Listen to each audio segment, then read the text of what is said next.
बिस्मिल्लाहिर्रहमानिर्रहीम अस्सलामुअलैकुम रहमतुल्लाहि वबरकातुहू। मैं बड़ा ही मशकूर हूँ Punjab higher education commission chairman साहब का, और इस वक्त जितनी टीम जो कोऑर्डिनेट कर रही है, आप सबका बड़ा बड़ा शुक्रिया कि मुझे बातचीत करने का मौका मिला। मैं ज़िंदगी में सारी ज़िंदगी जॉब नहीं कर सका, मुख्तलिफ़ तरह के प्रोजेक्ट्स में मैं बिज़ी रहा, एंटरप्रेन्योरियल एक्टिविटीज़ में बिज़ी रहा और मुख्तलिफ़ तरह के मैंने वेंचर्स किए। अल्लाह ने मुझे मौका दिया, तकरीबन 12 ऐसे डिपार्टमेंट्स हैं जिसके ट्रेनिंग पूल में रहा और मुझे सर्व करने का मौका मिला। और इन सारे प्रोजेक्ट्स को काम को करते करते मैंने जो डिस्कवर किया, लीडरशिप को, टीम बिल्डिंग को, मैं अपने चंद ख्यालात का इजहार अगले 20 से 25 मिनट में करूँगा। मैं चाहूँगा कि मेरी बाकी की गुफ्तगू, ये तकरीबन 40 से 45 मिनट की टोटल गुफ्तगू है, इस गुफ्तगू में क्वेश्चन आंसर मैं ज़्यादा लूँ, उससे इंटरेक्शन बढ़ जाएगी। मैं वन वे कम्युनिकेशन का कायल नहीं हूँ कि मेरे लेक्चर्स तो बेशुमार यूट्यूब पे तकरीबन को 4-5 हज़ार लेक्चर्स यूट्यूब पे पड़े हुए हैं जिनको मिलियन बिलियंस लोग फ़ायदा उससे उठा चुके हैं।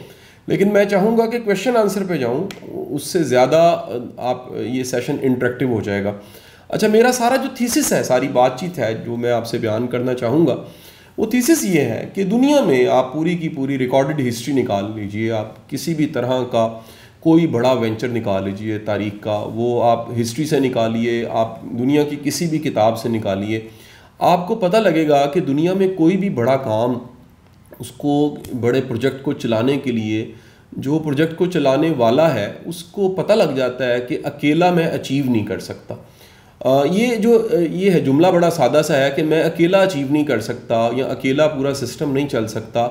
ये इतनी बड़ी रियलिटी है, ये कह लीजिए कि इस मकाम पे पहुंचना और इस बात को अंडरस्टैंड करना कि जब आपको पता लग जाए कि मैं अचीव अकेला नहीं कर सकता, तो जैसे ही ये आप एडमिट करते हैं, आप ये मानते हैं और आप ये रियलाइज़ कर लेते हैं कि मुझे अपनी असाइनमेंट को पूरा करने के लिए वो वाइस चांसलर होना है या रजिस्ट्रार होना है या किसी मुल्क का लीडर होना है या किसी इंस्टीट्यूशन का सरबराह होना है या किसी प्रोजेक्ट का हेड होना है या मेरी कोई भी जॉब डिस्क्रिप्शन है जिसमें लीडरशिप या मैनेजर का रोल है, और ये काम मैं अकेला नहीं कर सकता। यानी पॉइंट नंबर 1 ये है कि ये मानना, ये एडमिट करना, ये अंडरस्टैंड कर जाना और इस अंडरस्टैंडिंग पे पहुंच जाना कि आगे बढ़ने के लिए, कुछ अचीव करने के लिए मैं अकेला नहीं कर सकता।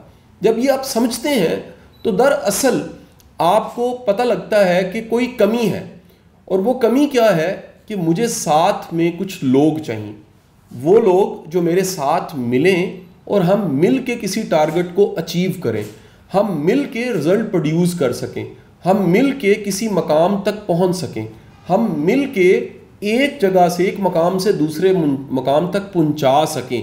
लीडरशिप जो वर्ड है, मैं जब भी लीडरशिप के वर्ड को देखता हूं तो लीडरशिप के वर्ड में जो पिन्हा 2-3 वर्ड्स हैं, उसमें से एक वर्ड है लीड, एक वर्ड है शिप और लीडर भी वर्ड है इसमें। फिर ये पूरा जो प्रोसेस है, एक ऐसा शख्स जो लीड करते हुए एक मकाम से दूसरे मकाम तक ले जाता है, अपने विजन से, अपनी स्किल से, अपने हुनर से, अपने इल्म से, अपने रवैये से, अपने बिहेवियर से, वो एक लीडर कहलाता है। और ये फिनोमेना लीडरशिप कहलाता है। ये मैंने बड़े सादा अल्फाज में आपको समझा दिया। अब ये शख्स जिसको पता लग जाता है कि मैं अकेला अचीव नहीं कर सकता, मुझे साथ लेकर चलना है, मुझे इनका साथ चाहिए, मुझे इनको साथ मिलाना है और ये मुझे फॉलो कर सकें। अब यहाँ पर 2 जुमले आपको बड़े कॉमन मिलेंगे कि कुछ लोग ये समझ जाते हैं कि ये मुझे फॉलो कर सकें, लिहाजा वो कोई स्ट्रेटजी अपनाते हैं। यानी आप फॉलोअर बनवाना चाहते हैं और कोई रिजल्ट अचीव करना चाहते हैं लीडरशिप के मॉडल में, तो एक मॉडल बनता है। एक मॉडल ये भी है कि ये मुझे फॉलो करें क्योंकि मेरे पास कमांड है, ये मुझे फॉलो करें क्योंकि ताकत मेरे पास है, ये मुझे फॉलो करें क्योंकि मैं अपनी पावर से, अपने इख्तियार से इनको थ्रेट महसूस करवाता हूँ, इनको डराता हूँ और मैं इनको डिसमिस भी कर सकता हूँ। ये दोनों में बड़ा फ़र्क है। पहला दर्जा ये है कि आपके पास एक इख्तियार है और उस इख्तियार की वजह से लोग आपको फॉलो कर रहे हैं, और दूसरे दर्जे में जो मैंने आगाह आपको किया कि आपको फॉलो किया जाए, आपको लोग फॉलो करें, आप इस काबिल हों कि आपको फॉलो किया जाए या आप इस काबिल हों कि आपकी टीम बन जाए।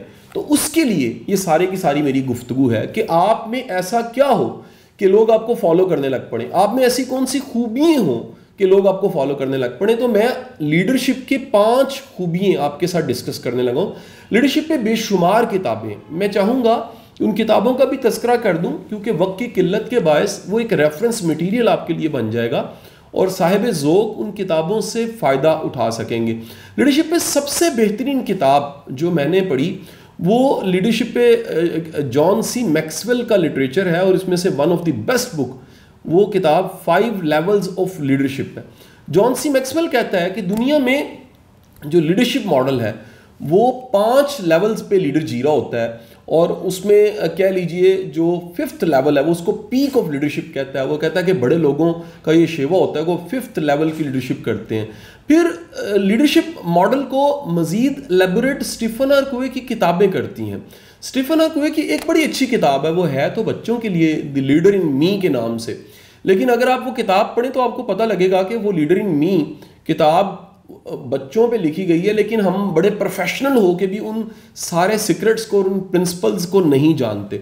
तीसरी किताब लीडर ईट लास्ट के नाम से है, ये साइमन सिनेक की बुक है गालिबन, और ये किताब भी बताती है कि जो लीडर है उसका माइंडसेट क्या होता है और लीडर किस तरह से टीम बना के चलता है। वापस आऊँगा, अपने साथ टीम को इस काबिल करना कि वो आपको फॉलो करें, आपका रवैया ऐसा होना कि लोग आपको फॉलो करें।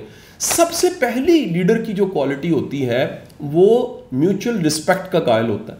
वो मानता है कि मेरे साथ जो लोग मौजूद हैं जिन्होंने काम करना है, अगर मैं उनकी रिस्पेक्ट नहीं करूँगा, उनकी हैसियत, उनको वैल्यू नहीं दूंगा, तो मैं अपने प्रोजेक्ट को, मैं अपने काम को, मैं अपने टास्क को पूरा नहीं कर सकूंगा। क्योंकि याद रखिएगा, आपके साथ काम करने वाले अगर बददिली का शिकार हो जाते हैं और आप उनको डिस्करेज करते हैं, लीडर से उम्मीद ही होती है कि वो इनकरेज करेगा, लीडर से उम्मीद ही होती है वो रिस्पेक्ट देगा काम को, चीज़ों को, और लीडर से उम्मीद ही होती है कि बंदे को वैल्यू देगा। तो सबसे पहली चीज़ रिस्पेक्ट है। अगर हम रिस्पेक्ट करना सीख लें तो हम एक अच्छे मौसर लीडर बन जाते हैं। आप एक अपनी ज़िंदगी में नज़र दौड़ा के देखिएगा, आपको कई लोग ऐसे मिलेंगे जो फैमिली लेवल पे, सोसाइटी, मोहल्ले के लेवल पे, किसी भी इंस्टीट्यूशन में उनके पास पावर शायद नहीं होती, लेकिन सब लोग उन्हें लीडर मानने लग पड़ते हैं। लीडर क्यों मानने लग पड़ते हैं? क्योंकि उन्हें रिस्पेक्ट करनी आती है। और आज जो मॉडर्न पेरेंटिंग की किताबें वो भी इस फलसफे की बात कर रही हैं कि हमें अपने बच्चों को कुछ हम सिखा पाएँ कि ना सिखा पाएँ, हमें अपने बच्चों को रिस्पेक्ट देनी, रिस्पेक्ट करनी और रिस्पेक्ट से पेश आना ये ज़रूर सिखाना चाहिए, क्योंकि ये लीडर्स का शेवा होता है, नंबर 1। नंबर 2, लीडर दुनिया की हिस्ट्री में उठा के देख लीजिए, लीडर का एक अपना नैरेटिव और अपना विजन होता है, और लीडर अपने विजन और अपने नैरेटिव्स को, अपने कॉन्सेप्ट को एक्सप्लेन कर सकता है, वो समझा सकता है, वो बता सकता है वो क्या चाहता है। ये सारे जो वर्ड्स हैं, तरक्की करनी है, प्रोग्रेस करनी है, रिजल्ट्स देने, ये वेग वर्ड्स हैं। इनको बाकायदा आप जुमलों की कोई शक्ल दे सकें, अपने मैसेज को समझा सकें, आपकी कम्युनिकेशन इतनी स्ट्रांग हो कि आप अपने पूरे फलसफे को, आप अपने पूरे कॉन्सेप्ट को दूसरों को बता सकें कि मेरी ये हवा है, मेरा ये कॉन्सेप्ट है, मेरा ये नज़रिया है, मैं काम के बारे में ये राय रखता हूँ, मैं अपनी इस जॉब के बारे में ये राय रखता हूँ, मैं यहाँ पर मौजूद हूँ, अगर मैं किसी यूनिवर्सिटी का रजिस्ट्रार हूँ तो इस विजन के साथ मैं रजिस्ट्रार हूँ। वो विजन को कम्युनिकेट करना एक लीडर की बड़ी सिफ्त होती है। कोई भी शख्स इल्म से वो भरा हुआ हो, इल्म का ख़जाना उसके पास हो, 2-3 PhDs हों, लेकिन अगर वो अपने कॉन्सेप्ट को, अपने फ़लसफ़े को, अपने नैरेटिव्स को बयान नहीं कर सकता, दूसरों को नहीं बता पाता, तो लोग उसके फॉलोअर नहीं बनते। याद रखिएगा, लोग आपको फॉलो करते हैं जब वो आपको समझना शुरू होते हैं। लोग आपको फॉलो करते हैं जब आपका फ़लसफ़ा, आपका नज़रिया, आपका इल्म और आपकी शख्सियत उनको इंस्पायर करती है। सो इम्पॉर्टेंट चीज़ विजन का होना और अपने विजन को कम्युनिकेट करना। द थर्ड थिंग, तीसरी चीज़, दुनिया का कोई भी लीडर वो सेक्रीफाइस, कुर्बानी देना जानता है। कई मिसालों से इसको समझाया जाता है कि ट्रेन के इंजन में आग जल रही होती है, और वो आग जो जल रही होती है वो डब्बों में नहीं जल रही होती। आग जलने वाला वो जो इंजन का हिस्सा है वो प्राइस पे करता है तो सारे डब्बे खींचे चले आते हैं। अगर ये प्राइस वो ना पे करे तो कभी भी वो डब्बे खींचे चले नहीं आएंगे। दुनिया में आप रिकॉर्डेड हिस्ट्री में निकाल के देख लीजिए, वो लोग जो सेक्रीफाइस करते हैं, वो जो अपनी लिए जगह छोड़ देते हैं दूसरे के लिए, दूसरे को देख के, वो जो वैल्यू ऐड करते हैं, वो जो आसानी पैदा करते हैं, वो जो एसार कर देते हैं, वो जो किसी भी तरह की कुर्बानी देने के लिए तैयार रहते हैं, सरापा कुर्बानी होते हैं, वो लीडर बन जाते हैं। मुझे बड़ा अच्छा ये जुमला इमाम अली मकाम का, इमाम हुसैन का ये जुमला कहीं पर कोटेड था, मुझे अच्छा लगा, मैंने चाहा कि आपके गोश गुजार करूँगा। आप फरमाते हैं कि सरदार बनने के लिए या इल्म चाहिए नंबर 1, या दूसरी अगर ऑप्शन है तो सखावत है, यानी इल्म वाला हो बंदा सरदार बन जाता है अपने इल्म की वजह से, अपने इल्म की यूनिकनेस की वजह से, अपने इल्म की पावर की वजह से। और दूसरी ऑप्शन ये है अपनी सखावत, अपने एसार, अपने अच्छे रवैये की वजह से लोग उसके साथ जुड़ना शुरू हो जाते हैं और उसकी टीम ऑन करती है कि ये हमारा काम है। द फोर्थ क्वालिटी, चौथी खूबी, लीडर वो बनता है जो ह्यूमन रिसोर्स को समझता है, उसकी स्ट्रेंथ और वीकनेस को समझता है। जो एक इंसानी नफ्सियात को ना समझ सके, इंसान की स्ट्रेंथ और वीकनेस को ना समझ सके, जो अपनी टीम के खोटे सिक्कों को ना समझ सके, जो अपनी टीम के पावरफुल लोगों को ना समझ सके, जो टैलेंट को पहचान ना सके, जो काबिलियत को समझ ना सके, वो कभी अच्छा लीडर नहीं होता। क्योंकि लीडर की असाइनमेंट होती है, वो राइट पर्सन को राइट प्लेस पे प्लेस्ड कर देता है। लीडर का ये काम होता है, वो भांपता है, समझता है, जानता है, परखता है, और इसका कतई मतलब जजमेंटल होना नहीं है। एक अच्छे लीडर के लिए उसकी जॉब उसके काम और काम के हालातों वाकयात से, यानी प्रोफेशनल होके मापना है, वो ज़ातियात में नहीं पड़ता। मैं छोटी सी एक मिसाल यहाँ पर कोट करूँगा। मेरे एक बड़े अच्छे क्लाइंट है कॉर्पोरेट में, तो बड़ा ग्रुप है जिसके वो सीईओ है। तो चंद दिन पहले उन्होंने मुझसे रब्ता किया और एक पर्सनल मशवरा लेना चाहा। उनका मशवरा ये था कि उनकी टीम में एक सेकंड इन कमांड बच्चा है, वो बड़ा काबिल बच्चा है। तो उन्होंने कहा कि उसकी ज़ाती ज़िंदगी में ये 2 प्रॉब्लम्स चल रही हैं, तो शाह साहब क्या मुझे उस ज़ाती प्रॉब्लम्स में खुद चले जाना चाहिए उनको सॉल्व करने के लिए? मेरा क्वेश्चन ये था कि आपको उसने खुद इंगेज किया है, रिक्वेस्ट की है, उसने कहा कि ये कोई मुनासिब मसले नहीं हैं, ये कोई बड़े ही ज़ाती नोयत के हैं। उस बच्चे ने, उस टीम मेंबर ने मुझे परमिशन नहीं दी। तो मैंने उस सीईओ को, उस ग्रुप सीईओ को मैंने कहा कि आप गलती भी ना करें, आपको उसके ज़ाती मामलात में घुसने की कोई ज़रूरत नहीं है। क्योंकि जब आप घुसेंगे, एंटर होंगे, तो आप जजमेंटल हो जाएंगे। आप जजमेंटल होंगे तो जो प्रोफेशनल एक फ़िज़ा है, जो कल्चर है और साथ लेके चलना है, वो मुश्किल हो जाएगा। हाँ, एक केस में आपको मैं परमिशन दूंगा कि अगर उसकी नज़रों में आपकी जो नोयत और जगह है वो फादर फिगर की है और वो आपको अपना मुर्शद, उस्ताद या बाप, मुरब्बी मानता है, तो फिर उससे आप बाय द वे पूछ सकते हैं कि कोई परेशानी है, कोई मसला चल रहा है, तो आप शेयर कर सकते हैं। और वो अगर चाहे तो शेयरिंग करे, अगर वो ना चाहे तो आप मज़ीद प्लीज़ उसको ना खुरेदें। एक अच्छा लीडर एक प्रॉपर बाउंड्री बनाता है कि ये हमारा प्रोफेशनल डोमेन है, ये प्रोफेशनल टेरिटरी है, हमने इसमें बातचीत करनी है। हमें लोगों की ज़ाती ज़िंदगी, ज़ातियात, उनकी ज़ात के कीड़े और मसलों को डिस्कस नहीं करना। हमें जजमेंटल नहीं होना, हमें टिपिकल किस्म का जजमेंटल नहीं होना, बल्कि हमें प्रोफेशनल डोमेन में रह के मापना, जांचना, समझना है कि किसमें क्या स्ट्रेंथ है। And the 5th most important quality is this is called the appreciation, this is called to say thank you, this is called encourage करना, this is called to back up. दुनिया में बेहतरीन उस्ताद सरकार दो आलम सल्लल्लाहु अलैहि वसल्लम की ज़ात गिरामी। आप सीरत की सारी किताबें उठा लीजिए, आप माइकल हार्ट की किताब दी 100 निकाल लीजिए, आपको दुनिया की बेहतरीन मौसर तरीन लीडरशिप की शक्ल में कोई शख्सियत मिलेगी तो सरवरे कोनैन सरकार दो आलम सल्लल्लाहु अलैहि वसल्लम की ज़ात गिरामी मिलेगी। सरकार दो आलम की ज़ात गिरामी का सबसे अहम पहलू ये है कि जिस बंदे की जो स्ट्रेंथ है, उस स्ट्रेंथ में उसको पॉलिश किया है। किसी को तलवार चलाने में किया, कतई मतलब ये नहीं है कि सिर्फ वो तलवार चला सकता था, 1000 खूबियाँ उन सहाबियों में मौजूद होंगी, लेकिन एक स्ट्रेंथ तलवार चलाना उसकी मिसाल नहीं मिलती। एक शख्स को इल्म और हिकमत दानिश में पॉलिश किया, 1000 खूबियाँ उस शख्स में हो सकती हैं, लेकिन एक ऐसी खूबी है जो उसकी पूरी शख्सियत पे हावी है।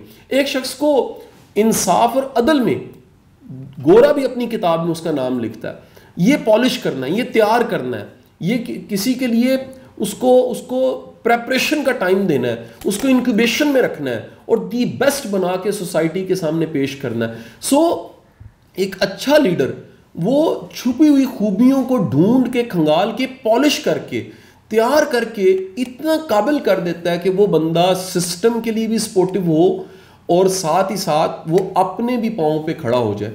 इसको थोड़ा सा कंक्लूड करूंगा सारी बातचीत को और फिर वापस अपने बेसिक कॉन्सेप्ट पे जाऊंगा। एक अच्छा लीडर दूसरों को लीडर बनाता है। सर खुदारा आखिरत की तैयारी, नमाज, रोज़ा, इबादत, बेशुमार चीज़ें, लेकिन आखिरत की तैयारी ये भी है कि आपके पास जो हुनर और काबिलियत है ये दूसरों में डाल दीजिए। अगर 10 काबिल लोग आपने तैयार कर दिए, आप आज रजिस्ट्रार हैं, आपके अंडर जो असिस्टेंट रजिस्ट्रार है, आपके अंडर जो क्लर्क्स हैं, आपके अंडर जो टीम है, आप अगर इनको तैयार करते हैं, अपने साथ इनको ग्रो करते हैं, ये बड़े लीडर्स का शेवा है। ये 5th लेवल ऑफ लीडरशिप है कि आप अपनी ही उस सीट पे बिठाते हैं दूसरों को जो आपने कभी इंजॉय की है। आप कभी उन अपनी सीट के लिए तैयार करते हैं कि मैंने यहां से जाना है, ये मुझसे ज्यादा अच्छा ड्राइव कर सकेंगे। आप वो रोल देते हैं जिस रोल पे कभी आपने कमांड किया होता है, आप उस रोल को शेयर करते हैं, आप तैयारी का मौका देते हैं कि जैसे मैं अच्छे से चला सकता हूं, जैसे मैं अच्छे से कमांड कर सकता हूं, मैं लोगों को भी तैयार करूं। दैट्स वाई दुनिया की लीडरशिप की किताबें आज मानती हैं एक अच्छा लीडर प्रोड्यूस करता है, लीडर को तैयार करता है, लीडर को डेवलप करता है। और याद रखिएगा, जब भी आप अपने साथ लीडर्स को तैयार करेंगे, अब 2 मॉडल्स हैं। कुछ लोग इनसिक्योर हो जाते हैं। इनसिक्योर वो होता है जिसको 2 बातें, अगर दीन में जाके बात करूं, जिसको रब की रज़ाकियत पे यकीन नहीं है। रब की रज़ाकियत पे यकीन आपको इतना बहादुर कर देती है कि आप अपने साथ दूसरों को भी तैयार करते हैं और कभी काफिला कारवां बन के आपकी ज़िंदगी के आखिरी सफ़र जनाजे तक पहुंचता है और उसमें हज़ारों लोग कह रहे होते हैं कि अगर ये शख्स ना होता तो आज मैं इस मकाम पर ना होता। दूसरा लेवल, अगर आप एतमाद करते हैं, आप तैयार करते हैं, साथ तैयार करने का सबसे बड़ा फ़ायदा ये है कि आप डेलीगेट करते हैं, आप मैस्करेट नहीं होता आपके पास, आप अपने काम को डिवाइड कर सकते हैं, आप अपनी कामों को, एनर्जीज को, चीज़ों को दूसरों पे आप देते हैं और वो सारे मिल के आखिरकार एक शाहकार तैयार करते हैं और प्रोडक्टिविटी कहाँ से कहाँ चली जाती है। मुझे वाकया याद आता है कि एक ग्रुप था, मैं उस ग्रुप का नाम नहीं लूँगा, वो इखलाकन थोड़ा सा गलत हो जाएगा। उस ग्रुप ने मुझे कंसल्टेंट के तौर पे, HR कंसल्टेंट के तौर पे हायर किया हुआ था और बड़ी जल्दी मेरी ऑब्जर्वेशन ये थी कि मैं इसके जो मालकान हैं उस तक ये इतला दूँ कि जिसको आपने लीडरशिप रोल दिया हुआ है उसमें लीडरशिप क्वालिटीज़ नहीं है। अगर लीडरशिप क्वालिटीज़ ना हो तो क्या होता है, प्रोडक्टिविटी नीचे जा रही है, सिस्टम में पॉलिटिक्स बढ़ रही है, एक सिस्टम में जो डिप्लोमेसी है नेगेटिव किस्म की वो बहुत ज़्यादा हो गई है, सिस्टम में गिला शिकवा, कीना, बुग़्ज़ ये बहुत ज़्यादा बढ़ रहा है, सिस्टम में लेग पुलिंग बड़ी बढ़ रही है, आपके सिस्टम में लोग छोटी छोटी सियासतों में और इस तरह के काम जो नॉन कह लीजिए इम्पॉर्टेंट है, अहम नहीं है, उनको बड़ा अहम समझ के, सवाब समझ के करते जा रहे हैं। इस तरह की बेशुमार चीज़ें मैंने ऑब्जर्व की। और उस ग्रुप ने, क्योंकि उनका कोई डेयरी फार्मिंग से सारा राब्ता वास्ता प्रोडक्टिविटी थी उनकी, उन्होंने अपना वो CEO चेंज कर दिया। उस वक्त फ़ौरन तो नहीं किया, लेकिन उसके मेरी ऑब्जर्वेशन और बाद में उन्होंने भी इसको काउंटर चेक किया तो 3 महीनों के बाद उन्होंने एक नया वहाँ पर एक लीडरशिप रोल पे अहम बंदा बिठाया और उसको किसी जगह से उन्होंने बड़ी हाई प्राइस पे करके यहाँ बुलाया। 1 साल के बाद उनकी एक ईमेल मुझे आई और उसमें थैंक यू था और थैंक यू में उन्होंने कहा हुआ था कि आपकी ऑब्जर्वेशन बिल्कुल ठीक है, हमारी प्रोडक्टिविटी पहले से नहीं, 1 साल से नहीं, जब से कंपनी है उस सारे पिछले रिकॉर्ड्स ब्रेक हो गए हैं और उसकी सबसे बड़ी वजह लीडरशिप है। वही प्लांट है, वही ह्यूमन रिसोर्स है, वही लोग हैं, सिर्फ लीडर का रोल बदला है। और मैं समझ गया कि अब जो लीडर आया है उसको इंसान की अहमियत का पता है। हम सब एक दफ्तर में बैठे किसी जगह पे इस लेक्चर को सुन रहे हैं। ये लेक्चर, ये बातचीत किसके दम से है?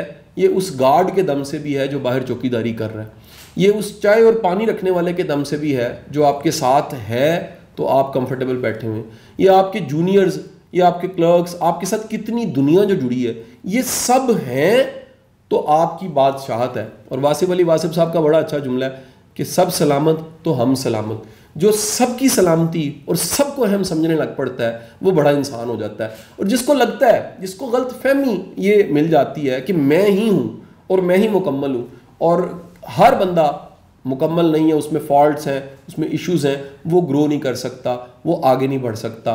खुशी ही होती है आपके साथ लगे वो भी तर जाएं। संग तरह होता है, तसव्वुफ में बाबे हमारे कहते थे संग तरह होता है। संग तरह वो होता है जो साथ लगे वो तर जाए। तो अल्लाह ताला लीडर्स के फैज़ को जारी कर देता है, लीडर के साथ जुड़ने वालों को तैयार कर देता है। और मैं अक्सर कहता हूँ कि कई लोगों ने रिसर्च की हुई है अली बख्श पे। अली बख्श जो थे वो इलामा मोहम्मद इकबाल के ज़ाती मुलाजिम थे।